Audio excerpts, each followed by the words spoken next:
hate to break it to you, but your 200-year-old sourdough starter isn't as cool as you think it is.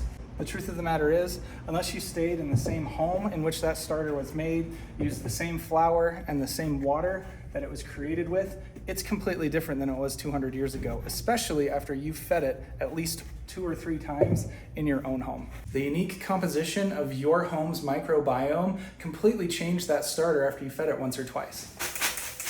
And it's not my goal to make anybody feel bad for using one of these starters. I'm just happy that you're baking with sourdough. There just seems to be a notion that older starters are better. And there's a big difference between an old starter and an established and well-maintained one. An established starter is a starter that's well-maintained and behaves predictably.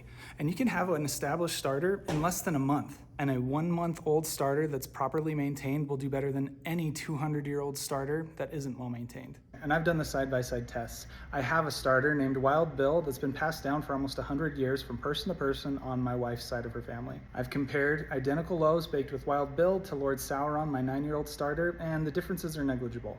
But they are both well-maintained and well-established, not just old. In conclusion, I guess the point that I'm trying to make is don't let anybody make you feel bad if your starter isn't as old as theirs. And if someone's spouting off about how old their starter is, they're probably trying to sell you something. Whichever starter that you have, take good care of it, and you'll bake great bread.